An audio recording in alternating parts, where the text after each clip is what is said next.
Bueno, es para mí un honor presentarles hoy al doctor Mauricio Leuro Martínez. El doctor Mauricio Leuro nos acompañará en esta nueva entrega de las sesiones de En las manos del cirujano vascular. Recordemos que es una estrategia, una estructura académica y científica ideado por esta junta directiva para mantenernos al tanto o al día en tendencias no solamente de cirugía vascular, sino también de aquello que nos limita o nos permite nuestra rutina laboral diaria. Por esta razón, hoy nos acompaña el doctor Mauricio Leuro y nos trae una conferencia relacionada con la autonomía profesional del médico, el marco normativo y todas estas cosas pequeñas que cuando se suman hacen una estructura gigantesca que, como les digo, nos puede limitar o nos puede facilitar nuestro desempeño, nuestra rutina diaria. El doctor Mauricio Leuro es médico cirujano, es abogado, se ha desempeñado como auditor médico, como administrador hospitalario también, es administrador de empresas, tiene especialización en derecho médico y en responsabilidad con daño resarcible, es especialista también en derecho laboral y seguridad social, tiene en derecho procesal, tiene una maestría en dirección estratégica de entidades de salud y un máster en dirección, bueno, es el mismo, la maestría del máster, aparece dos veces, con especialización en gerencia. Es magíster en Derecho Médico y actualmente cursa el doctorado en Derecho. Doctor Leuro, bienvenido, muchas gracias por acompañarnos. Y a nuestro auditorio virtual les agradezco si permanecemos con el micrófono cerrado, si guardamos las preguntas para el final, y les agradezco también si nos las envían por el chat de la aplicación para que podamos discutirlas con el doctor Leuro, que es nuestro invitado especial de esta noche. Ahora sí, doctor Leuro, el auditorio, la palabra es suya. Bienvenido y muchas gracias por acompañarnos. Doctor Berrío, buenas noches a todos. Muchísimas gracias por la invitación a este webinar. Y pues vamos a dar inicio a una charla sobre lo que es la autonomía profesional del médico. En nuestro ejercicio profesional promulgamos nuestra autonomía profesional como aquel ejercicio médico que debo tener desde el punto de vista muy personal. Esto desde el punto de vista jurídico y desde el punto de vista del ejercicio realmente, llamémoslo de la profesión médica, visto desde lo jurídico, no tiene esa connotación de absoluto. Quiere yo decir que para nosotros poder hablar de la autonomía profesional no debemos pensar que es absoluta y puedo hacer todo lo que de ello se derive, sino tiene un contexto y un marco normativo que engloba muchísimos de los elementos que a diario nosotros vamos a trabajar o que tenemos que trabajar. Dentro de eso, lo más importante, el derecho fundamental de la salud, que es el derecho principal que tiene el paciente. Segundo, la normativa desde la ética médica, el manejo de la historia clínica, del consentimiento informado y todos los elementos necesarios que se derivan de eso. Por ello, la forma como he enfocado esta charla de una manera muy corta es empezando permítame, por la Constitución Política de Colombia. Nosotros en nuestro ejercicio a veces, con todo respeto, dejamos a un lado lo que es el marco legal de ese ejercicio.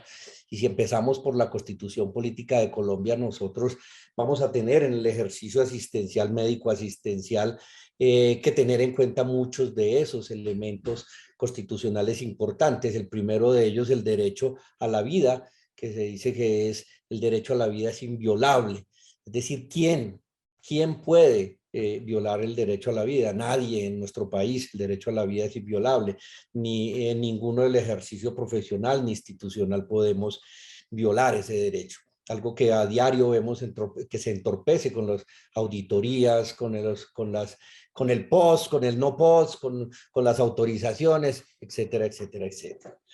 Tenemos otros derechos fundamentales importantes para poder llegar al desarrollo de esta charla. Es el artículo 13 que nos habla de la libertad y la igualdad. Todas las personas nacen libres e iguales ante la ley y recibirán el mismo trato y la misma protección. ¿Qué quiere decir? Que nosotros en este ejercicio no podemos tener ningún tipo de discriminación. La Corte Constitucional nos ha dicho en una sentencia muy importante que les comento, es la sentencia C463 del 2008, que no podemos discriminar al paciente ni siquiera en contributivo, en subsidiados, no lo podemos discriminar en nivel 1, nivel 2, no lo podemos discriminar en pos o no pos, que es el diario vivir, y ustedes como especialistas lo viven a diario. Saber si podemos darle un tratamiento pos o no pos al paciente, eso es discriminar al paciente y violar el derecho a la igualdad. Más adelante veremos también esa importancia en esa discriminación que hacemos en el momento del consentimiento informado. Tenemos también el derecho fundamental, el artículo 15, que es el derecho a la intimidad personal y familiar, que va de la mano con el manejo de las historias clínicas, con el manejo de la información de los pacientes y con el manejo de las bases de datos que de esa información utilizamos para la atención de los pacientes.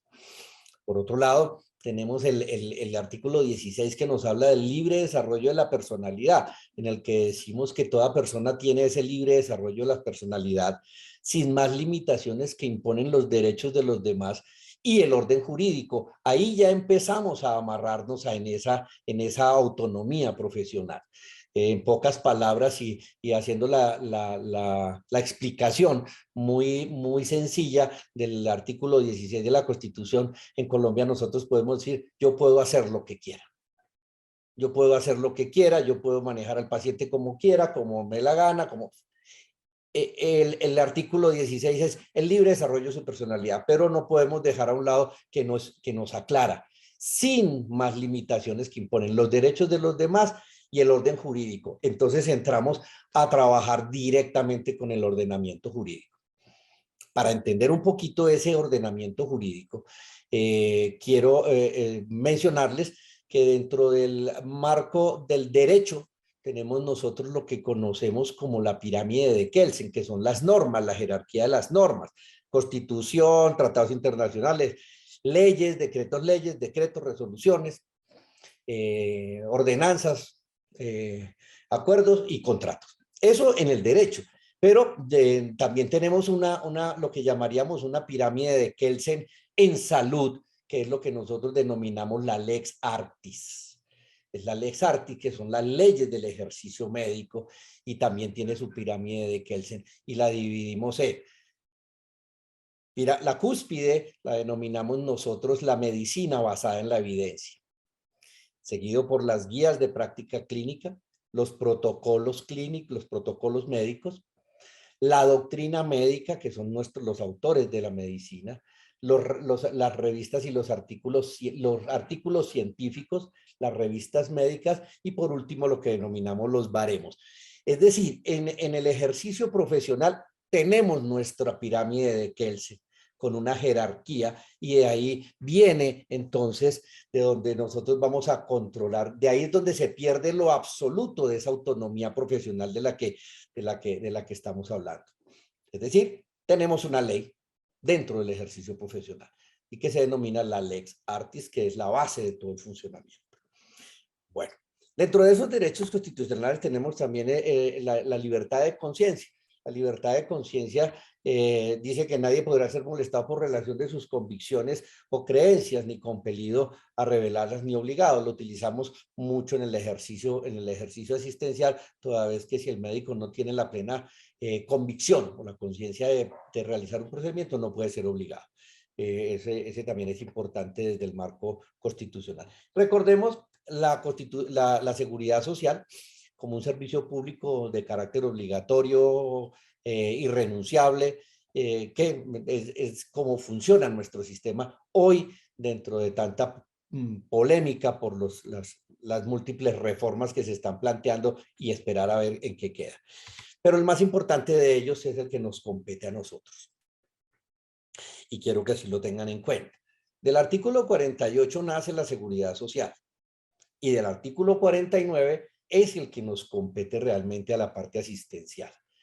Generalmente pensamos que nosotros derivamos de la seguridad social, y eso no es cierto. La seguridad social es asegurarse. El 49 es el de la salud, y dice que la atención en salud y el saneamiento ambiental son un servicio público a cargo del Estado. Se garantiza a todas las personas el acceso a los servicios de promoción, protección y recuperación de la salud. Esa es la base del ejercicio profesional. Fíjense que desde la Constitución no tiene ninguna limitación.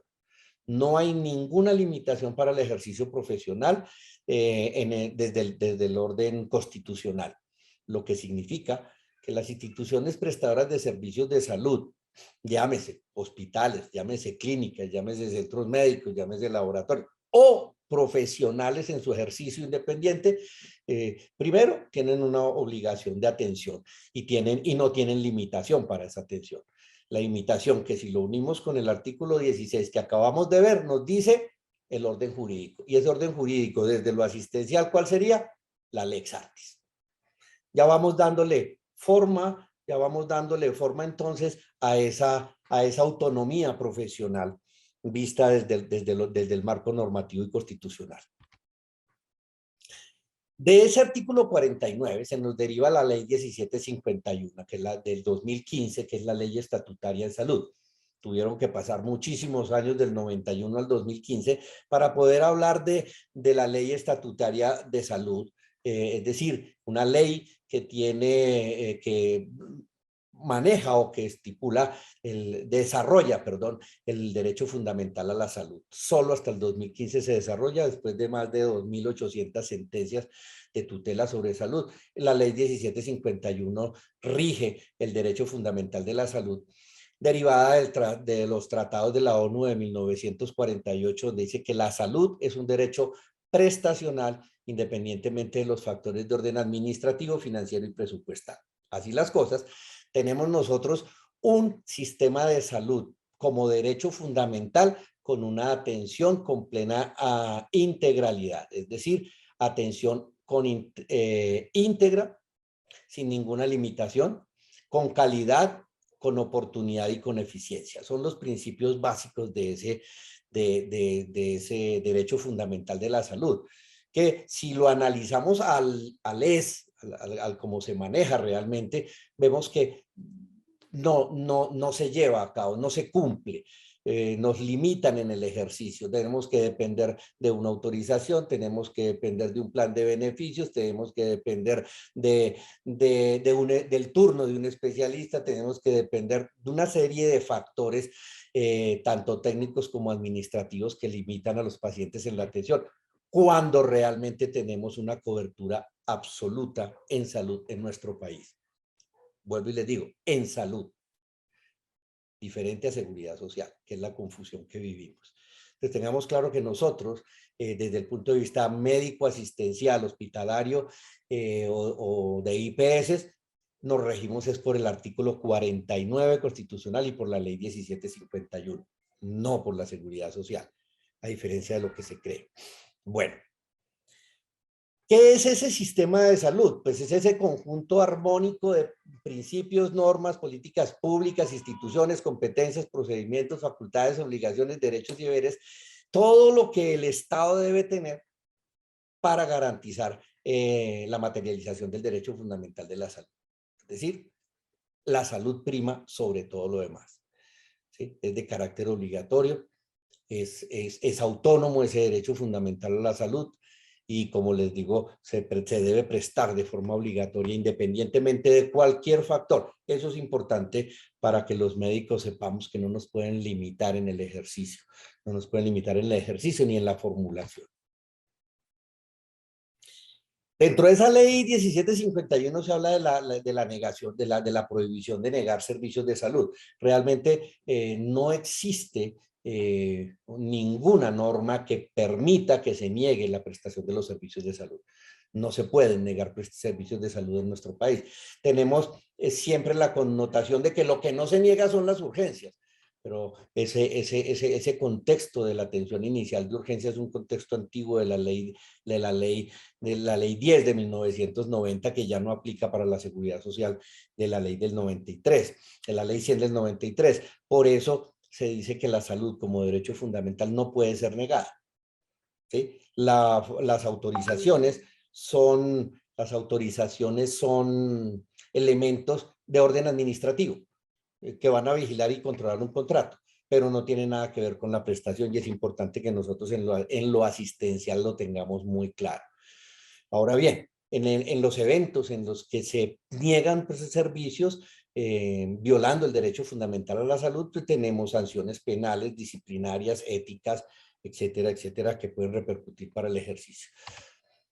Bueno, esa prestación del servicio de salud es, se debe garantizar con esta ley 1751 y básicamente lo que se garantiza es la prestación de forma integral, no solo de los servicios, sino de todas las tecnologías que requiera un paciente para efectos de la educación, la promoción, la prevención, el diagnóstico, el tratamiento, la rehabilitación y la paliación. O sea, es decir, no es solo hablar de atención, de diagnóstico, de tratamiento y rehabilitación. Va desde la educación que debemos dar como personal asistencial hasta la paliación. Así lo estipula la ley 1751 que nos abre esa cobertura. También, pero plantea también que no es absoluto. Deja unas excepciones que ustedes bien las conocen, simple y sencillamente aquellas que son de origen absolutamente cosmético o suntuario, están exentas de ese derecho fundamental. Pero es importante y aquí vale la pena recalcarlo, sobre todo por la casuística que tenemos. No podemos tomar como cosmético o suntuario las complicaciones que de ahí se derivan. Quiere ello decir, no podemos negar nosotros, dentro del sistema de salud, no podemos negar la atención de las complicaciones de la cirugía estética, porque dice la Corte, esos son afectaciones de la salud del paciente. Entonces vemos cómo se abandonan en muchos casos los pacientes con complicaciones de las cirugías estéticas, asumiendo que son excepciones. No, lo excepcionado es la cirugía estética. Pero si se presentan complicaciones, no están excepcionadas y van dentro del derecho fundamental a la salud y requieren ser atendidas. Les decía que teníamos una pirámide de Kelsen, tenemos una pirámide de Kelsen, un marco normativo, y en ese marco normativo decíamos la medicina basada en la evidencia, las guías clínicas, los protocolos, y por eso está excepcionado lo que no esté contemplado en la medicina basada en la evidencia. Lo que no está contemplado con una evidencia científica que tenga una efectividad clínica, está excepcionado del derecho fundamental de la salud. Se considera experimental. ¿Sí? También está excepcionado aquello que no tenga autorización y que por ello se encuentre en fase de experimentación o que deba ser, o también que deba ser prestado en el exterior. Esas son las excepciones. Y esas excepciones básicamente le dan esa calidad de poder ser excluidas de la atención más dentro del sistema de salud. Pero requieren un manejo netamente legal. Ustedes saben que el manejo experimental o de tratamientos no contemplados dentro de la medicina basada en la evidencia requiere unos registros especiales y autorizaciones bajo consentimientos informados especiales para poderse brindar ese tratamiento. Hablando de la autonomía profesional, ya centrándonos ahí. El artículo 17 de la ley 1751 recalca que se garantiza a todos los profesionales de salud para adoptar decisiones sobre el diagnóstico y tratamiento de los pacientes que tienen azúcar. Se garantiza esa autonomía profesional conforme lo dice la ley. Pero, vuelvo y les digo, esa autonomía no es absoluta. No es absoluta porque, como lo dice ahí mismo, dice, esta autonomía será ejercida en el marco de esquemas de autorregulación, ética, racionalidad y evidencia científica. Volvemos a caer a nuestra pirámide de Kelsen de la Lex Artis y entonces no podemos salirnos por digámoslo, por el simple hecho de querer manejar el paciente a como yo quiera, sino basado en las normas que me lo permiten.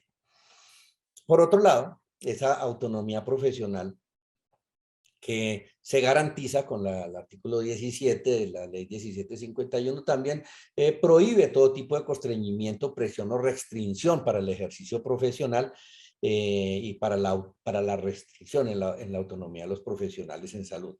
Hecho que pareciera que no lo tenemos y sabemos perfectamente que desde los médicos generales, desde los especialistas. En las instituciones de salud, llámese públicas o privadas, se tienen limitaciones como por número de medicamentos, por número de exámenes que pueden hacer, por número de procedimientos, etcétera, etcétera, etcétera, que afectan la atención del paciente y limitan el ejercicio profesional del médico. En esto sí es muy frecuente la acción de las auditorías médicas, la acción de las mismas aseguradoras para limitar el ejercicio tanto de procedimientos como de medicamentos, insumos o tecnologías por efectos de costos. Y eso es una violación al derecho fundamental a la salud y al ejercicio profesional en su autonomía. Ya ustedes lo conocen, dentro de la ley 1751 se tiene establecido que está prohibido cualquier tipo de prebendas o dádivas a los profesionales o a los trabajadores de la salud en su ejercicio profesional para efectos de favorecimientos en cuanto a tratamientos, medicamentos, insumos, tecnologías que puedan llegar a presentarse. Anterior a la ley 1751, el artículo 104 de la ley 1438, que es la segunda reforma a la seguridad social, ya nos había hablado de esa autorregulación profesional y nos habla del acto de los profesionales de salud como el conjunto de esas acciones realizadas orientadas a llevar a la atención integral en salud que llevan a cabo los profesionales de la salud. ¿Sí? El acto se caracteriza, ya nos lo decía esa ley, por la autonomía profesional y especialmente por la relación entre el paciente y el usuario, la relación médico-paciente. Y nos dice, ahí nos recalca que es una obligación de medios, que es lo que tanto exigimos que se tenga como tipo de obligación en la atención de salud, como una obligación de medios y no de resultados. Debate jurídico muy amplio, desde sentencias de 1946, en la que dice que el ejercicio profesional del médico es un ejercicio con obligación de medios. Para entender mejor eso, simple y sencillamente implica que el médico pone todo su conocimiento, su experiencia, su experticia, su tecnología para la atención del paciente y no para cumplir un resultado de sanación. Entonces es importante tenerlo en cuenta porque de ahí se va a derivar mucho. Y nos da que esa actividad profesional está basada en un ejercicio profesional, responsable, ético, competente, pero regulado por la pertinencia clínica y la racionalidad de las tecnologías, lo que nosotros conocemos como pertinencia, que es el uso racional de los recursos tecnológicos, los recursos médico-asistenciales en la atención de los pacientes.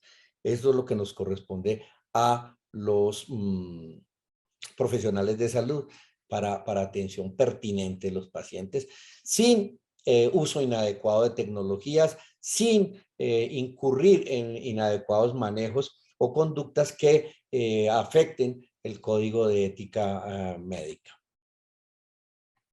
El 105 nos habla de esa autonomía, profesional, la garantía que el profesional de la salud pueda emitir con toda libertad su opinión respecto a la atención y tratamiento de sus pacientes, con calidad. El sistema de calidad nos obliga al apego a esas normas de las que hemos venido hablando, aplicando todas las normas, principios, valores que regulan ese ejercicio y el apego a la medicina basada en la evidencia, guías y protocolos de la que les he venido hablando, que ponen ese limitante a esa autonomía profesional de la que venimos hablando. Bueno. También es muy importante tener en cuenta la ley 23, ustedes la conocen, la ley 23 la ley 23 de 1981 y su decreto reglamentario 3380 del mismo año 81, en la cual nos establece cuáles son los del desarrollo del ejercicio profesional.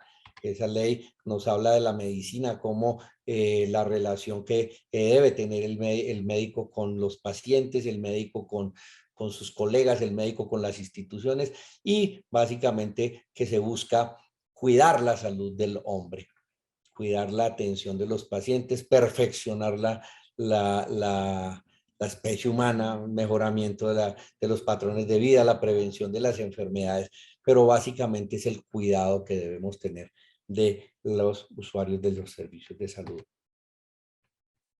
Esa relación médico-paciente que debe estar enmarcada en unas reglas básicas que son, primero, el médico es un auxiliar de la justicia.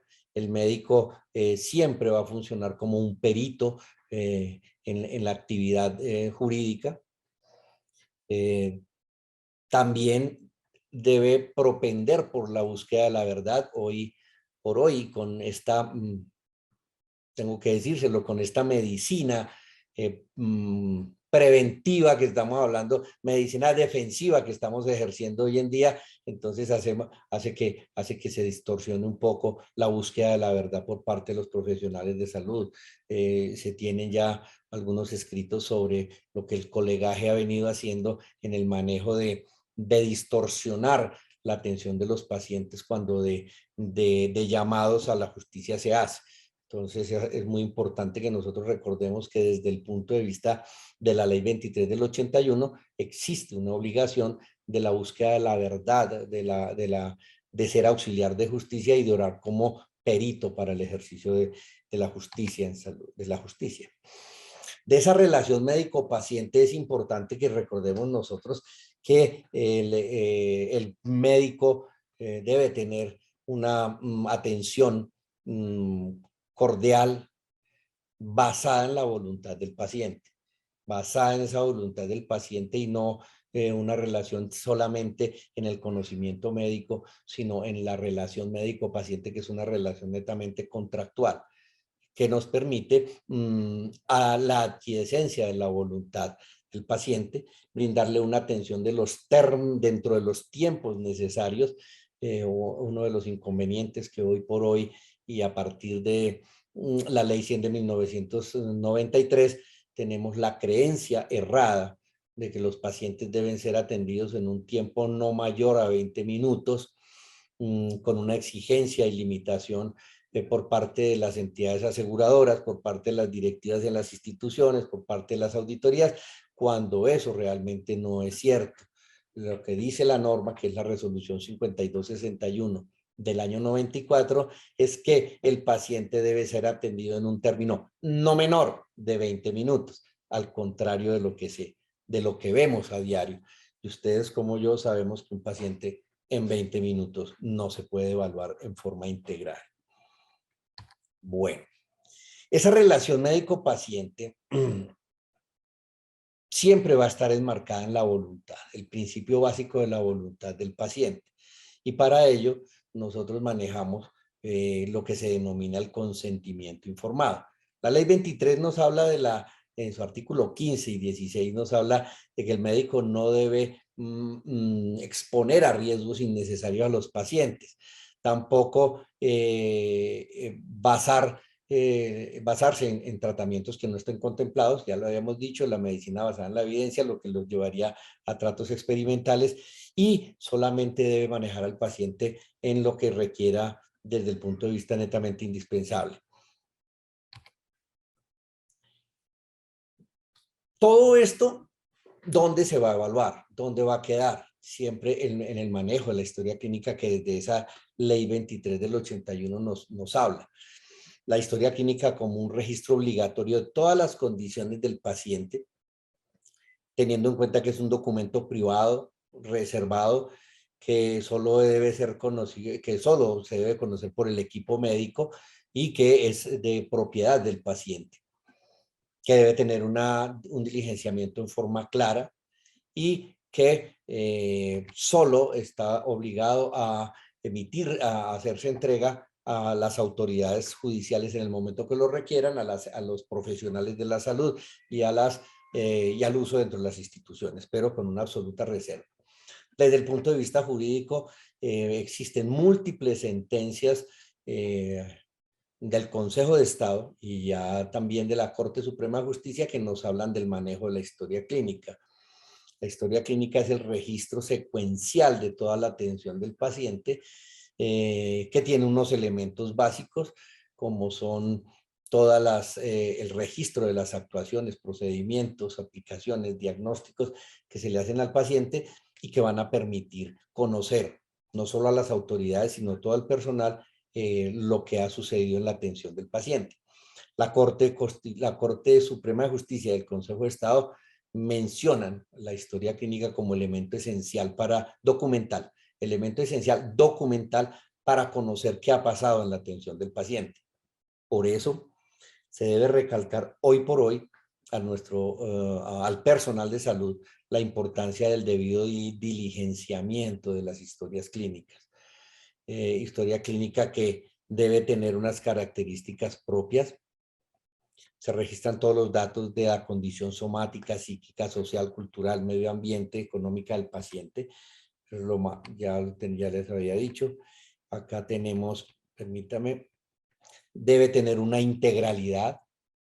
Toda la información de todos los aspectos técnicos debe ser secuencial. Los registros deben tener una secuencia cronológica, debe tener una racionalidad científica, que es lo más importante. No solo basta con tener los datos datos propios del paciente, sino también el análisis y el plan de manejo que implica o que demuestra lo que el médico está aplicando, lo que el médico está aplicando en su conocimiento al paciente. Es donde nosotros podemos analizar el verdadero manejo del paciente, donde se hace el análisis no solo de los elementos clínicos, signos, síntomas, sino también de los elementos paraclínicos como laboratorios, imágenes y todos los elementos que apoyen a un diagnóstico y que posteriormente puedan orientar o llevar a cabo para el plan de manejo. Esto es lo que se analiza desde el punto de vista jurídico. ¿Existe alguna de las teorías o las hipótesis que se manejan en la responsabilidad médica, que es el error de diagnóstico tan frecuente en la jurisprudencia colombiana, el error de diagnóstico? Y desde el punto de vista médico asumimos que el médico no es infalible, el médico se puede equivocar. Vale la pena decirles que el error de diagnóstico no es que el médico se haya equivocado en decir cuál es la enfermedad, sino que no logró demostrar el cumplimiento de los algoritmos diagnósticos para un determinado padecimiento. Eso es importante. No es que yo dije era una enfermedad y era otra, no dije amibiasis y era gastroenteritis y era apendicitis. No, sino lo que se evalúa es si cumplió con los pasos para los algoritmos diagnósticos. De ahí que la historia clínica debe llevar esa racionalidad científica, esa secuencialidad importante para poder saber cómo o por qué se tomaron las decisiones en salud. La parte que más nos piden que les recalquemos en el manejo de las historias clínicas. Yo les puedo decir que desde el punto de vista jurídico, las historias clínicas salvan o las historias clínicas empeoran la situación de un profesional, profesional médico o personal de enfermería también. Bueno, esas historias clínicas, ya habíamos dicho, tienen unas personas que pueden acceder a ellas, lo ha dicho la Corte Constitucional, los auditores médicos, los auxiliares del área de la salud, los profesionales y auxiliares del área de la salud y las autoridades judiciales. Y personas que no estén contempladas acá como familiares, cónyuge o familiares del paciente, pero cuando ha fallecido y tienen demostración documental del fallecimiento y de la relación de parentesco con el paciente para poderla pedir. Tenemos los manejos de las historias clínicas. Ustedes saben que tenemos el archivo de gestión hasta 5 años, que es la que utilizamos. El archivo central donde se manejan la atención de los pacientes a partir de los 5 años en adelante y luego las que tenemos de archivos. A ver. Lupe. Mantengamos los micrófonos, por favor, cerrados para poder escuchar bien al doctor Leuro. Gracias. Tener en cuenta que la resolución 1995, la que nos regula a partir después de la ley 23 del 81, la resolución 1995 es la que nos regula el manejo de la historia clínica, donde nos establece esa obligatoriedad de registrar todos los elementos necesarios del usuario, todos los elementos básicos del usuario con unas condiciones legibles, sin tachones, clara, sin siglas, no lo recalcan mucho, sin las siglas, sin espacios en blanco sin intercalaciones, y hoy por hoy la crítica que se hace a las famosas notas retrospectivas. Las notas retrospectivas que demuestran que no se hizo la secuencialidad de la historia clínica, sino que se hacen notas a posteriores y que son muy criticadas y que son un punto de mucha controversia en el ámbito jurídico, las notas retrospectivas. Bueno, ya habíamos hablado de ese acceso a la historia clínica, ya se los había mencionado, el usuario como dueño y las otras personas, el equipo de salud, las autoridades y las otras personas. Y pasamos al otro elemento necesario para poder entender el manejo de esa autonomía profesional, que es el consentimiento informado. Consentimiento informado, básicamente, y por eso la importancia de iniciar con la base constitucional. El consentimiento informado es básicamente lo que nosotros denominamos la adquiesencia o la adquisición o la obtención de la voluntad del paciente. La base constitucional del consentimiento informado lo tenemos en el artículo 13, libertad e igualdad, el artículo 16, libre desarrollo de la personalidad, y el artículo 20 constitucional, que es el derecho a la información. El consentimiento informado es un derecho del paciente. No es, lo voy a decir, no es un documento forzado para diligenciar.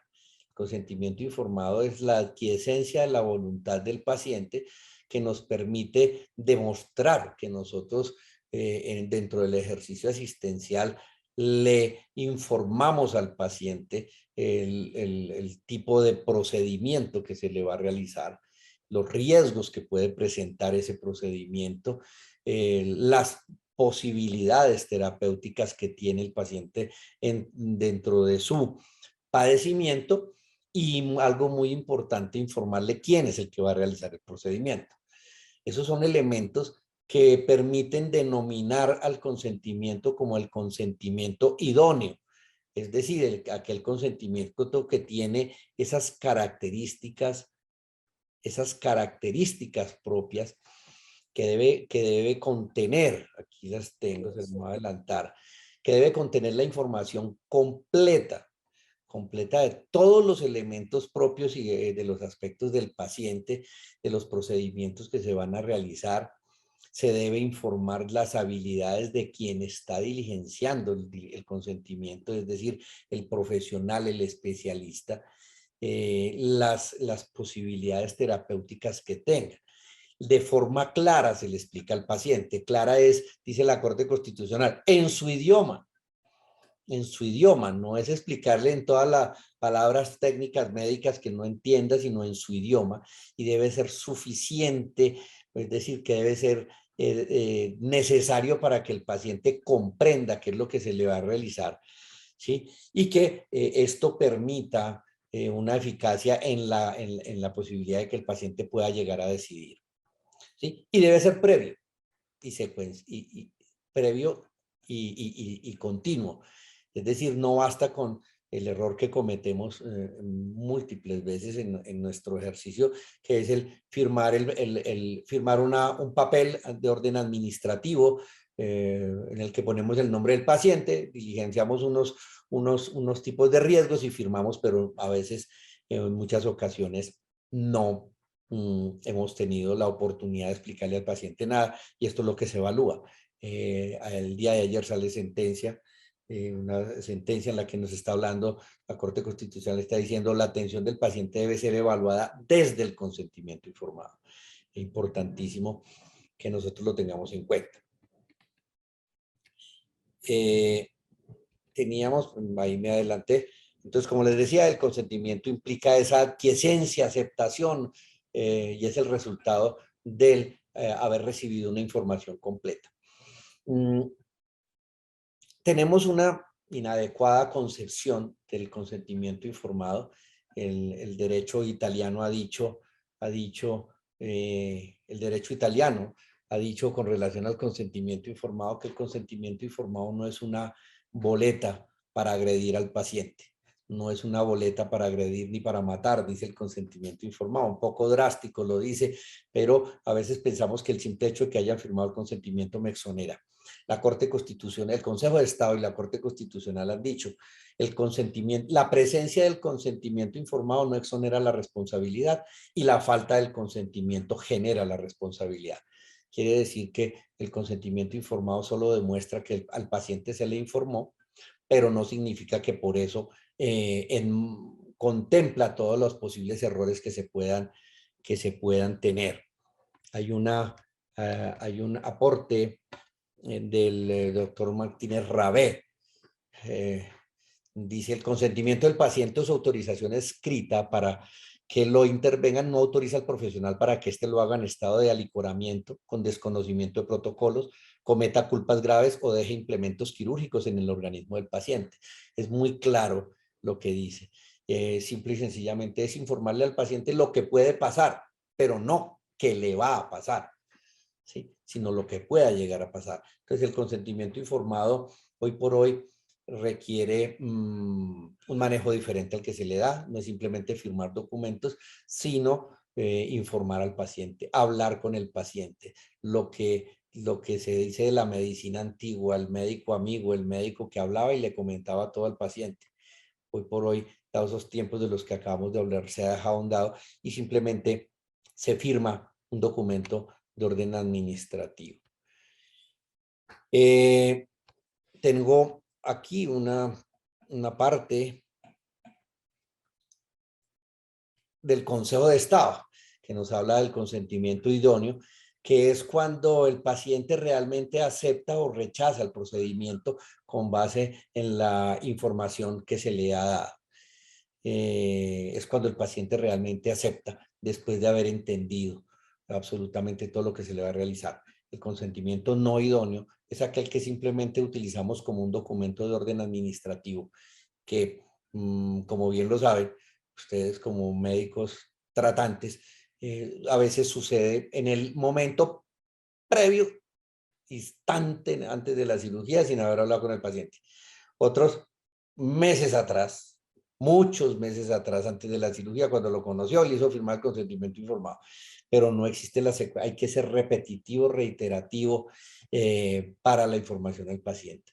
Lo más importante de todo esto que hemos visto es que la autonomía profesional no es absoluta. La autonomía profesional está enmarcado en lo que nosotros denominaríamos una lex artis. Y la lex artis es la ley del arte que, al igual que en el derecho, tiene una pirámide de jerarquía normativa, medicina basada en la evidencia, guías, protocolos, doctrina médica,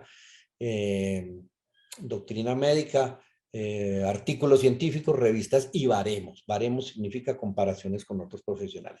Eso nos enmarca y nos lleva a todo lo que nosotros debemos saber y entender como profesionales de la salud. No hay una autonomía absoluta, existen unas normas, unas reglas y lo más importante que desde el punto de vista de ético debe existir una relación médico-paciente absolutamente abierta, completa, además contractual, basada en la voluntad del paciente, que nos lleva al consentimiento informado, y todo esto solo lo puedo demostrar con un adecuado diligenciamiento de las historias clínicas.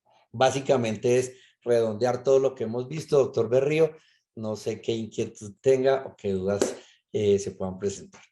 Doctor Leuro, muchísimas gracias. Excelente conferencia y bastante claridad en algunos puntos que, como siempre he dicho, en la rutina se nos pasan por alto, pero que cuando se suma uno con otro, parece un monstruo gigantesco que a tiempo no detectamos. Yo tengo una primera pregunta y es que escuchándolo, a todos nos ha pasado en algún momento y en los chats de la asociación se han presentado situaciones en las que uno se siente no perseguido, sino cuestionado por los auditores de la institución en la que trabaja. Entonces uno siempre tiene la sensación de que por ser nuestra rutina de trabajo y nuestra principal actividad de cirujano general o de cirujano vascular o de la especialidad que se tenga, pues uno sabe más y uno es el que tiene el criterio para pedir o no pedir un examen o pedir el que considere o decidir lo que considere, porque para eso es especialista.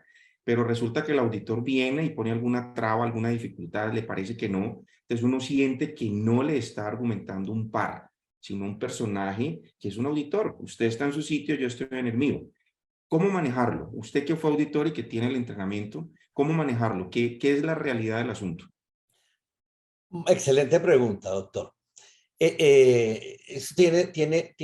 diferentes aristas. Primero, hay que tener en cuenta que el ejercicio asistencial, como usted bien lo dice, como especialistas, se debe manejar por pares, pero el análisis de ese manejo se debe hacer por pares, pero es muy difícil encontrar auditores médicos de cada una de las especialidades. Ahora bien, debemos recordar también que el auditor es un especialista. Es un especialista entrenado precisamente para evaluar el ejercicio profesional. Eso es la auditoría médica, la evaluación del ejercicio profesional. La auditoría en salud es la evaluación de los sistemas de salud.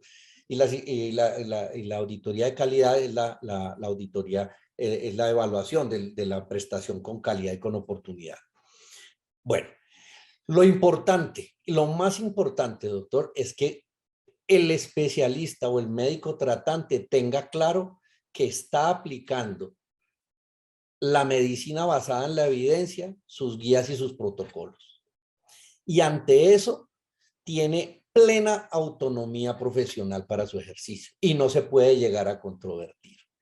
Entonces, en el ejercicio profesional usted lleva a cabo la atención del paciente medicina basada en la evidencia, guías, protocolos, doctrina médica, artículos científicos. Y entonces, cuando llega otra persona, otro profesional, un auditor o una empresa auditora a revisarle, simple y sencillamente usted ya tiene el cumplimiento de la Lex Artis. O una autoridad judicial, ¿Usted por qué hizo eso? Basado en esto, que es el soporte. Por eso recalqué tanto el tema de la Lex Artis. Siempre que se esté evaluando la atención de un médico, se debe evaluar contra la Lex Artis, es decir, contra lo que he mencionado, que significa la pirámide, la jerarquía de las normas. A mí no me puede decir el auditor, es que yo considero que usted no debió haber operado al paciente de una apendicitis porque yo no lo hubiera operado. No es su criterio, señor auditor, sino es mi criterio clínico, mi criterio como especialista y basado en las guías y protocolos de manejo.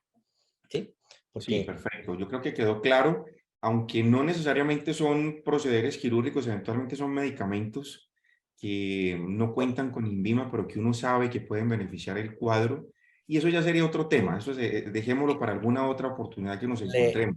le iba a poner precisamente ese ejemplo, algunos casos que ya en mi experiencia como gerente de unidades neonatales, de clínicas aquí en Bogotá con unidades neonatales, teníamos el manejo por los neonatólogos de algunos medicamentos que no estaban contemplados dentro de las guías, pero que venían de artículos científicos y era totalmente válido su uso y autorizado científicamente, aunque en los protocolos médicos en el país no estaban, pero tenían artículos científicos de medicina basada en la evidencia que lo permitían. En esos casos teníamos auditores que llegaban a criticar o a, pongamos la palabra, a glosar porque consideraban que no era válido. Entonces, lo que hacíamos usualmente era, señor especialista, usted es el neonatólogo, usted es el pediatra, siéntese con el auditor, enséñele y muéstrele el fundamento científico de su manejo, porque no podemos esperar a que opinen personalmente, sino con base en la medicina basada en la evidencia. Sí, señor. Bueno, yo creo que está muy clara la respuesta. Muchas gracias. Quiero darle la palabra al doctor Efrén Cantillo, que lo veo por acá conectado y con la mano arriba. Adelante, Efrén. Buenas noches a todos. Muchas gracias, doctor, por su disertación, muy buena. Ahora con esta persecución pues, estatal que tenemos con la DIAN y las seccionales de salud visitando de forma conjunta las torres médicas, ¿es posible que ellos no puedan revisar los software de historia clínica, revisar las historias clínicas de los pacientes, pues buscando, me imagino, las cuestiones de facturación, pero es posible que ellos, desde el punto de vista jurídico, nos exijan entregarle las claves o permitir que revisen pues los RITs y todas estas cosas. Solamente con orden judicial.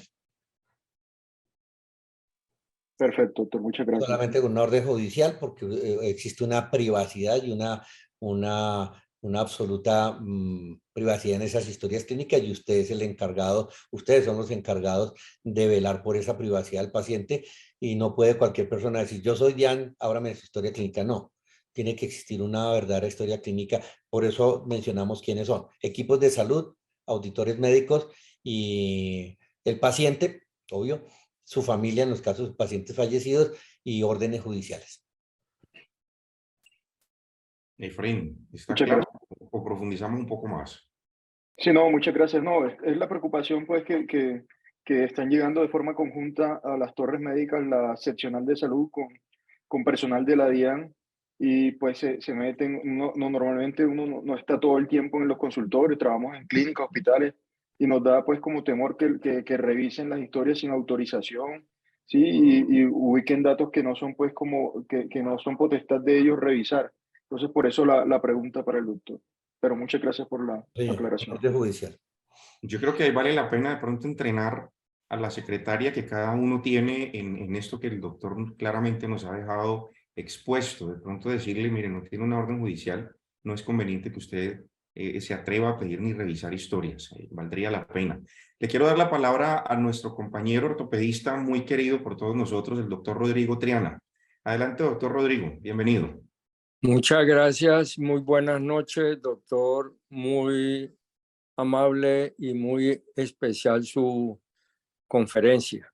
Yo quiero hacer dos comentarios. Primero, ¿qué es para usted medicina a la defensiva que dijo inicialmente? Y quiero aclarar la pregunta de ahorita del doctor. La DIAN está entrando es para que nosotros tengamos el funcionamiento de la factura electrónica, no es más. De resto, no pueden entrar a nada de historia clínica en ningún momento, sino solamente para comprobar que usted está emitiendo la factura electrónica. Bueno, y sobre la pregunta mía, doctor, ¿qué quiere decir usted medicina a la defensiva? Bueno, la medicina a la defensiva es un término que ha venido, que se ha venido, como le digo, se ha venido utilizando cada día más, y consiste en que en el ejercicio profesional empezamos a defendernos con las historias clínicas. Es decir, por ejemplo, ayer precisamente teníamos un caso en una de las clínicas de las que asesoro, en las que el médico escribe, el paciente no se le puede realizar la ecografía porque en este momento no se encuentra el radiólogo, porque simple y sencillamente para no justificar el tratamiento. No le puedo dar manejo al paciente en el dolor abdominal agudo porque no tengo la ecografía abdominal que se le solicitó. Entonces, siempre pensando en cómo defendernos por si nos pasa algo. Esa es un nuevo mecanismo que estamos haciendo, utilizando las historias clínicas como elemento para una posible defensa. Lo vemos en los consentimientos informados, especialmente en procedimientos estéticos, en los que escribimos en un pie de página, este consentimiento exonera todo tipo de responsabilidad de posibles complicaciones o eventos adversos que se presenten al paciente. Eso es medicina a la defensiva. O hacer anotaciones como si el paciente presenta una refractura por una ruptura de una placa en ortopedia, ya no es responsabilidad del médico, sino una responsabilidad de la casa productora del material de osteosíntesis. Cosas que siempre van a llevar a que el médico esté buscando siempre dejar una anotación. Ah, pues yo lo dije, por si acaso. Ese es, entre comillas, por si acaso me demandan. Eso es lo que se llama la medicina a la defensiva. La pregunta, porque hay veces los auditores, volviendo al caso de ellos, dicen, es que usted está trabajando a la defensiva porque está pidiendo un examen que antes no se hacía y ahora con la parte de los nuevos procedimientos y con la nueva tecnología, nosotros lo necesitamos. Entonces a veces lo interpretan de esa manera. Entonces, porque inclusive a veces se critica la medicina a la defensiva, pero uno actuando de una manera lógica, explicando por qué se solicita tal cosa para que va en bienestar del paciente, eso ya se acaba de la parte de medicina a la defensiva y eso a veces lo toman en cuenta son los auditores. Y Señor. perdón lo que le voy a decir, el auditor en realidad es un médico general que hizo especialización en auditoría, pero no en la especialidad. Entonces, a veces no tienen criterios para quitarle ese derecho a la autonomía que tenemos nosotros por la ley estatutaria y por la ley 23 del 81 que nos defiende. Entonces, yo veo a veces que hay desconocimiento de esas personas, auditores, con los médicos especialistas. Lo más fácil de ellos es poder llamar al ve por qué hizo esto, pero no irle a hacer perder tiempo al paciente en esas cosas, en esas situaciones. Ahora, en cuanto al consentimiento, de acuerdo a la ley concordatoria del 3380 del 81, el artículo 9, en realidad el consentimiento sí hay que hacerlo de acuerdo al nivel de la persona y colocar de acuerdo al procedimiento que se va a hacer y ese consentimiento genérico volverlo en un consentimiento individual. Muchas gracias, doctor, por su aclaración, muy formal. No, Doctor señor. Triana, muchas gracias a usted por participar, por estar tan atento y por aclararnos un poco más. Yo creo que el tema de auditoría, todo lo hemos vivido y hemos tenido cuando llegamos a un consenso, a explicarle eventualmente lo que el auditor no conoce porque no es especialista, no es de nuestra especialidad, y eventualmente es un procedimiento de solicitud no muy frecuente, pues es llegar a conciliar, a explicarle de qué se trata, sin tomar pues caminos difíciles, sino pensando en el bienestar del paciente. Ese por un lado. Y el tema de la defensiva, yo creo que hacemos un poco de defensiva cuando, por ejemplo, hacemos una nota quirúrgica y a pesar de que describamos muy bien lo que hicimos, pues uno cree o siente que se quedó corto y complementa con un dibujo. En la cirugía de trauma, en los procedimientos endovasculares, en la cirugía abierta, uno quiere hacer un dibujo para que quede claro, pensando en alguna complicación, pensando en que pueda requerir reintervención y de pronto no le toque a uno mismo, sino a un colega. Entonces, de pronto las palabras se quedan cortas, entonces estar un paso adelante, no necesariamente a la defensiva, sino, hombre, adelante de lo que pueda pasar. Puede ser interpretado como a la defensiva, pero realmente lo que estamos haciendo es asegurando un camino para que no sea más difícil de lo que ya es. Yo le contaba al doctor Leuro mientras estábamos en sala de espera que nosotros tenemos el gran beneficio de tener un cirujano vascular que también es abogado. Y ese es el doctor Víctor Castrillón. Se lo presento y le cedo la palabra. Doctor Castrillón, bienvenido, buenas noches. Sí, buenas noches para todos, buenas noches, doctor. Estoy atento a toda su conferencia. Muchas gracias por la aclaración de muchos puntos. La verdad es que hay varias situaciones. Por ejemplo, lo de la medicina a la defensiva, a veces se considera en el medio jurídico que escribir uno en un consentimiento informado, que el paciente tiene riesgo de muerte, es practicar medicina a la defensiva. Y que por qué uno siempre tiene que colocar en un consentimiento informado que el paciente tiene riesgo de muerte. Nosotros, por lo menos a nivel de cirugía vascular, y yo sé que también a nivel de cualquier especialidad, el riesgo de muerte existe, porque es que no solamente la complicación puede ser con los procedimientos quirúrgicos que uno haga. Entonces, el tema de medicina de la defensiva tiene tanto de largo como de ancho. Y no es que uno piense que el paciente se le va a morir en la cirugía, pero hay pacientes que se complican. A veces uno piensa que un paciente no se va a complicar y el paciente se complica y se puede hasta morir. Y en el ejercicio profesional uno ve eso. Entonces, a mí me parece que establecer toda esa cantidad de conceptos y de criterios y de situaciones. Eso no es practicar medicina a la defensiva, eso es aclarar las cosas. Ahora, yo siempre le digo a los pacientes, el día en que un piloto se pare en la puerta del avión y le aclare a todos los que se van a subir al avión lo que les puede pasar en el aire si el avión falla, yo ese día no me subiría a un avión. Pero desafortunadamente a nosotros los médicos y los cirujanos nos toca explicarle al paciente todos los posibles riesgos y complicaciones.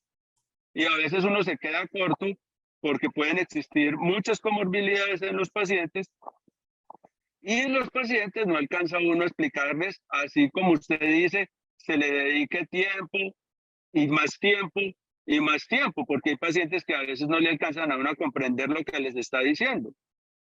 Típico caso, un paciente con una endarterectomía carotídea que les explica a uno todos los posibles riesgos que pueden sobrevenir a la endarterectomía carotídea y el paciente dice, sí, no me explique más, que a mí ya me han explicado eso varias veces.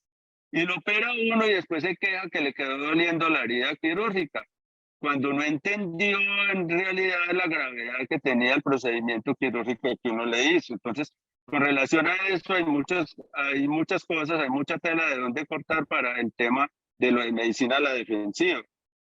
Con relación a las notas retrospectivas, no sé usted qué se referirá con las notas retrospectivas, pero también hay un punto de debate, porque uno no puede estar operando al paciente y estar haciendo la nota al mismo tiempo. Uno no puede estar examinando al paciente y haciendo la nota al mismo tiempo. Entonces, cuando se habla de retrospectivo, se habla en términos de tiempo pasado, pero llevados hacia el futuro. Entonces, si uno no puede hacer dos actividades al mismo tiempo, ¿cuándo se considera una nota retrospectiva? Porque es que uno tampoco puede hacer la nota anticipativa. O sea, uno no puede escribir lo que le va a hacer al paciente antes de examinarlo, o antes de revisarlo, o antes de operarlo. Y no creo que ningún cirujano haya hecho eso. Entonces, uno siempre escribe después de que efectúa la acción. Entonces, ese término o ese término de nota retrospectiva me parece que es muy peligroso manejarlo desde la visión de que se está haciendo una nota después de que se prestó una atención, porque es que al mismo momento de hacerlo no se puede hacer la nota. Entonces, no sé usted a qué se referirá con eso. Con relación a lo que usted dijo también, que los consentimientos hay que hacerlos claros y en el idioma del paciente. Aquí en Pereira, por ejemplo, tratamos pacientes en Vera Chamí y yo desafortunadamente no hablo esa lengua en Vera Chamí. A veces uno, cuando el paciente no entiende lo que uno le está diciendo, pues uno pronto vendrá con un familiar que sí le entiende.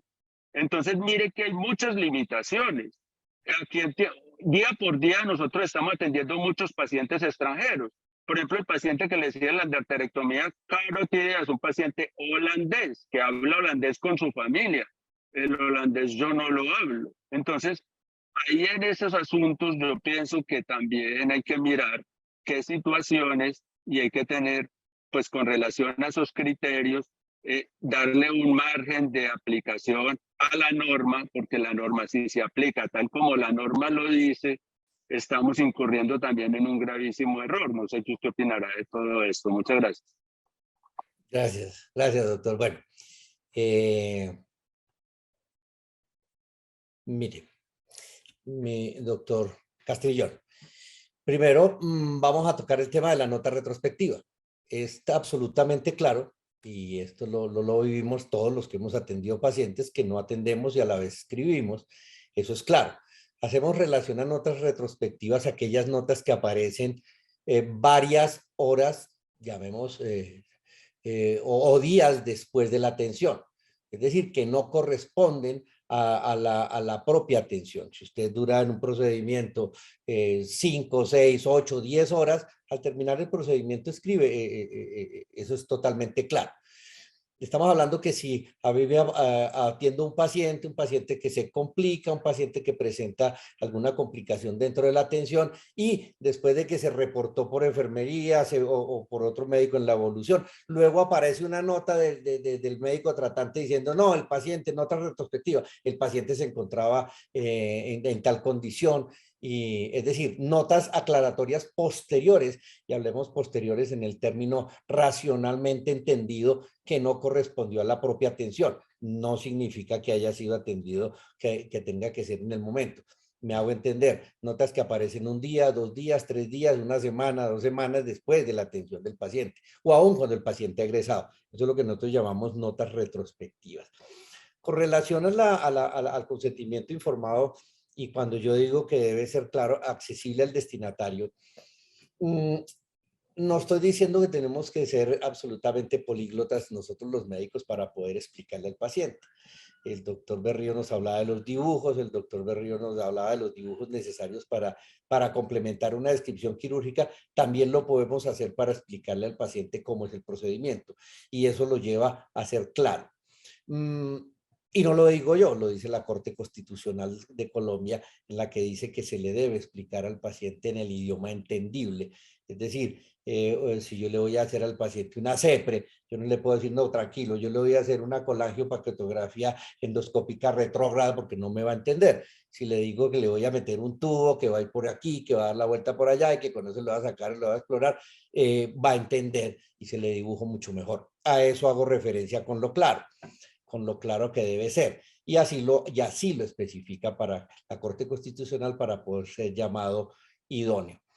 Y el tema de lo defensivo, yo tengo claro, los auditores médicos, al igual que todos los demás médicos, empezamos por ser médicos generales y luego ser especialistas. Por eso decía, el auditor médico es un especialista en la evaluación del ejercicio profesional médico que se llama auditoría médica, del ejercicio de las entidades de salud, de auditoría de salud, y que por ello, como le explicaba el doctor Berrío, ese análisis, evaluación y recomendaciones, que es la definición de auditoría. La auditoría se define como el análisis, recomendaciones y análisis, verificación y recomendaciones de aspectos técnicos científicos en la atención de los pacientes. Se debe hacer para los auditores médicos basados en la Lex Artis, es decir, medicina basada en la evidencia. Si un auditor médico va a cuestionar a un profesional, a un especialista, debe estar basado en unos protocolos, en unas guías, en una medicina basada en la evidencia para poder controvertirlo. Por eso es el especialista el que debe enseñar, mostrar. Y en el tema de los exámenes, específicamente para eso conocemos lo que se denominan los algoritmos diagnósticos, los algoritmos clínicos, que son los que permiten y que forman parte de esa Lex Artis médica. Vuelvo y lo repito. Esa autonomía profesional de la que estamos hablando no es absoluta. Tenemos que basarnos en todas esas herramientas. Y las herramientas son medicina basada en la evidencia, guías, protocolos, algoritmos, doctrina médica y todas las herramientas que tenemos. El que se sale de ahí es el que falla, básicamente. Ese es el punto final del entender esta parte de lo no absoluto, es eso. No es controvertir. Claro está que el especialista es el que tiene el conocimiento especializado, el auditor médico no es el que va a llegar a controvertirlo por el hecho de ser auditor. Más aún, si ustedes bien lo tienen claro, nosotros en auditoría, en la auditoría que se hacen en las EPS, al cirujano lo audita una enfermera o lo audita un nutricionista o lo audita un bacteriólogo que hizo auditoría. Entonces muchas veces se pierde absolutamente esa auditoría hasta por ni siquiera de médicos. Hemos llegado a controvertir auditorías médicas hechas por administradores de empresas con especialización en auditoría en nuestro recorrido. Entonces, así es, así sí. Con alguna frecuencia nos pasa que ni siquiera es médico el que audita o el que da su punto de vista desfavorable frente a alguna conducta que queramos tomar. Sí, Le cedo la palabra, doctor Leuro, muchas gracias al doctor José Omar Zorrilla. El doctor José Omar es cirujano de tumores, todavía tiene la mano levantada, espero que siga allí. Profesor de la Universidad del Valle, es un honor tenerlo por acá, doctor Zorrilla, y le cedo la palabra, bien pueda. Buenas noches, ¿sí me escuchan? Sí, señor, perfecto. Señor. No, pues muchas gracias, doctor Berrío. Pues yo encontré en el correo tu convocatoria y me ha parecido felicitar al doctor con una extraordinaria capacidad de mostrarnos a los médicos que realmente los que no sabemos de leyes, esta forma tan didáctica que ha mostrado cómo desde la Constitución de 1991 y con todo que se ha hecho desde hace 8 años con la Ley Estatutaria de Salud, ¿qué es lo que ha pasado con el sistema de salud que no funciona? Porque si todo está ahí reglamentado, yo veo que es que no ha habido voluntad política para aplicar lo que ahí está escrito. Y nos basamos los sesos en una reforma a la salud donde personas con intereses varios interfieren en su adecuado desarrollo.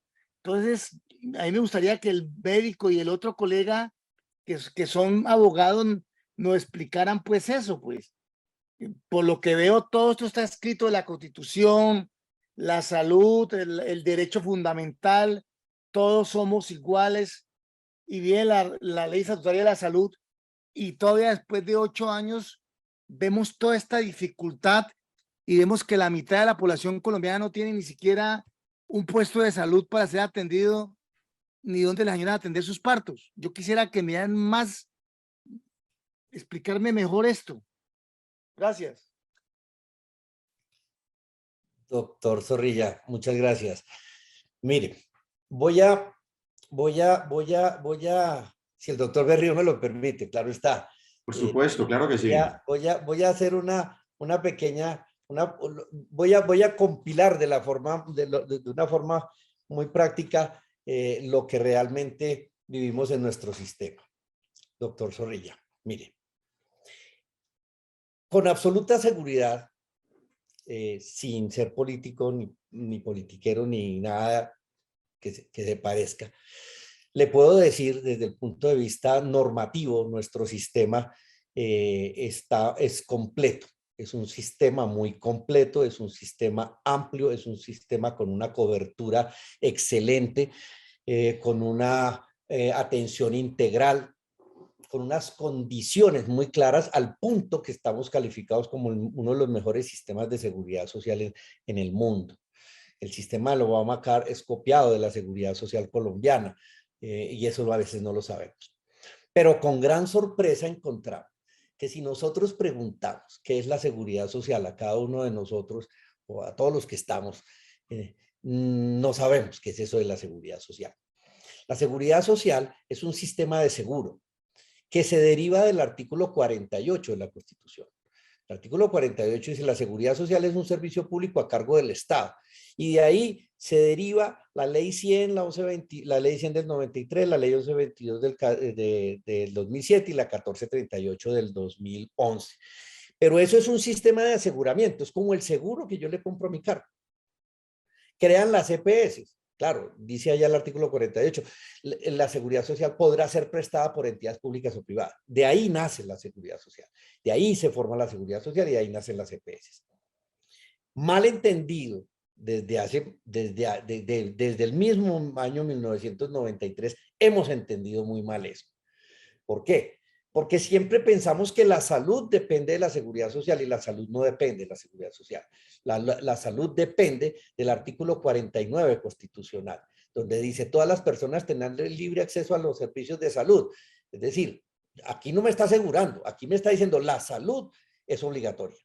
Y entonces de ahí sí se deriva la ley 1751 del 2015. Fíjense que son lineamientos normativos totalmente diferentes y estamos sufriendo por una reforma a la salud y porque las EPS no funcionan y porque el sistema de aseguramiento no funciona.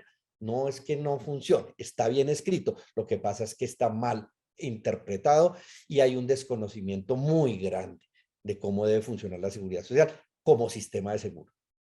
Ahora bien, el sistema de salud es totalmente diferente Y esa es la parte que no entendemos. Como creemos que depende del aseguramiento, estamos pegados al aseguramiento.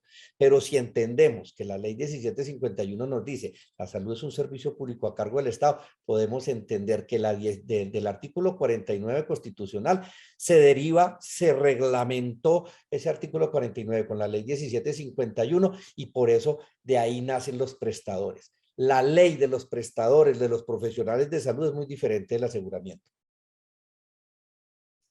Si usted me lo permite, se lo voy a poner en un ejemplo muy práctico, doctor Berrío, si usted me permite seguir en la exposición. Claro que sí. Si yo compro el seguro de mi carro, yo tengo mi carro y le compro un seguro todo riesgo. El contrato de seguro se regula por el Código de Comercio y tengo un tomador y un asegurador. El contrato de seguro se denomina, se define como aquel contrato en el que el tomador le transfiere el riesgo al asegurador. Si a mí me estrella mi carro, pues el asegurador se hará cargo, porque yo le transferí el riesgo. Si me roban el carro, le transferí el riesgo. Y el asegurador va a tener que traer una grúa, pagar un taller y pagar un mecánico y pagar las partes. ¿Queda claro? Sí. Ahora bien, pongamos el ejemplo. El tomador es el usuario, el afiliado, el cotizante o su familia. El asegurador es la EPS. Si yo me enfermo, que es el riesgo que le transferí, el asegurador va a tener que traerme una ambulancia, va a tener que contratar un hospital, una clínica, va a tener que darme medicamentos y va a tener que darme tratamiento. ¿Sí ve? Son cosas diferentes. Entonces, en el contrato de seguro del carro, el del taller no forma parte de la aseguradora, ni el contrato de seguro, es contratado para eso. En el sistema de seguridad social, el aseguramiento tiene al afiliado que compró el aseguramiento, que se afilió al sistema de seguridad social. El prestador no tiene nada que ver con la seguridad social. A él lo contratan para que preste, al profesional de salud lo contratan para que preste. Por eso es autonomía profesional que habla la 1751. ¿Sí? O sea, nadie le puede llegar a decir qué es lo que tiene que hacer, ni qué pida, ni qué no pida. Yo le vendo servicios, yo soy profesional, vendo servicios. Entonces, si nosotros logramos entender que son dos ramas normativas diferentes, podemos saber que esto funciona de una manera integrada, de una manera independiente, no integrada, sino independiente en cada una de esas ramas. Una cosa es la seguridad social y otra cosa es la salud. Si lo entendemos así, sabemos que nosotros los profesionales de salud y las instituciones de salud tienen plena autonomía en el manejo del paciente. No necesito autorización, no necesito estar diciendo si es POS o no POS. Voy a decirle algo que a mis alumnos les sorprende cuando yo digo es que el POS no existe. El POS es una serie de actividades, procedimientos, insumos y tecnologías que la EPS tiene que entregarle al paciente porque ya se lo pagaron con la UPC. Y el no POS es una serie de actividades, procedimientos, insumos y tecnologías que no están a cargo de la UPC, pero que la EPS me lo tiene que dar y que recobrárselo al Estado. Conclusión, ¿el paciente tiene POS o no POS? No.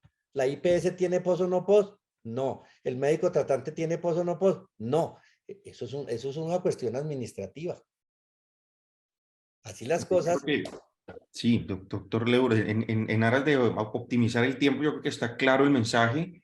Está cerca nuestro fin, pero no sin antes hacerle una pregunta bastante interesante que tenemos por aquí en el chat y creo que a todos en algún momento nos ha afectado esta situación y es la solicitud de los segundos conceptos. Con alguna frecuencia, ni siquiera el paciente, sino la aseguradora, la EPS, envía el paciente a otro colega y a ver qué le dice, a ver qué otra opción tiene o de pronto son estos especialistas que previamente ya están charlados para que eventualmente contraviertan o echen para atrás alguna de las indicaciones que ha recibido. Esa es una, no solamente para cirugías, eventualmente con medicamentos, con situaciones de alto costo o servicios no pactados en la ciudad. Yo le contaba ahora que vivo en Buga y con mucha frecuencia las EPS tienen sus paquetes organizados por Cali. Entonces se la pasan peloteando los pacientes de Buga, Cali, Cali, Buga, lo que les conviene lo mandan para acá o para allá y aquello complicado piden una segunda opinión, retrasando, o sea, a nosotros seguramente no nos genera tanto daño como sí al paciente porque está sufriendo el retraso de, de algo que necesita resolver, Entonces, quisiera si usted nos aclara esa parte. Esa es una pregunta de la doctora María Teresa Cacua, que es la secretaria de la Junta Directiva, cirujana vascular también. Y además, si existen criterios o bases legales que amparen a las EPS para que nos hagan eso. Esa es la pregunta, doctor.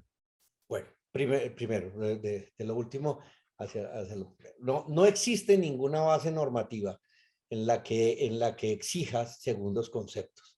Y además, limitar al paciente a un segundo concepto o al concepto de otro profesional para poder tener continuidad es una restricción del ejercicio profesional del médico tratante. Está limitando ese ejercicio, le restringe el ejercicio profesional y eso es una violación al derecho fundamental a la salud. No solo por la limitación que le está dando al tratamiento oportuno, ¿sí?, sino también por la afectación a la autonomía profesional del médico tratante. La respuesta es no hay ninguna norma que así lo exija, doctor. Y volviendo a la explicación que le daba de la seguridad social, usted tiene pleno manejo del paciente siempre y cuando esté enmarcado en su autonomía y en su cumplimiento de los lineamientos de la medicina basada en la evidencia, usted continúa manejo. Ahora, prestarse para eso por parte de los otros, usted sabe que lo vemos mucho en nuestro ejercicio profesional. Con los médicos que tienen otros contratos con las entidades aseguradoras. Pero la respuesta es una restricción al ejercicio profesional y no tiene base normativa, doctor. Perfecto, doctor Leuro. Les estoy escribiendo por el chat a los participantes, además de agradecerles por haber estado aquí. Esperamos que todo lo que usted nos enseñó, lo que nos explicó, les permita mejorar el ejercicio de la medicina, no solo general, sino también especializada. Y que este webinar está siendo grabado por permiso, contando con su autorización para... Sí. Disculpe, tengo una pregunta que no sé si va a cerrar y pues no quisiera que puedo preguntar, qué pena, interrumpo, porque no tengo levantada la mano. Es que estábamos levantando la mano, pero bueno, dale, no hay problema. Es que no, como estoy en el celular, no sé dónde está el icono. Bueno, sí, qué buena la charla que ha emitido, doctor, muchísimas gracias. Yo quiero hacer una pregunta antes de irnos. ¿Puedo negarme a estar presente en una junta médica cuando no tengo un colega vascular periférico y en cambio hay un cirujano cardiovascular? Pregunto porque ya he estado en esa práctica y las conductas son erradas por el cirujano cardiovascular y pues uno está realmente solo tomando conductas para una patología de cirugía vascular periférico. ¿Qué se hace en esos casos? Nos devolvemos al artículo 18. Usted no puede ser compelido, usted no puede ser obligado, usted no puede ser forzado a realizar ninguna actividad en contra de su conciencia o en contra de su decisión. Eso es una forma que la misma Constitución protege y que se utiliza más, es lo que más se utiliza en la parte médica. No puede ser compelido para actuar en contra de su voluntad.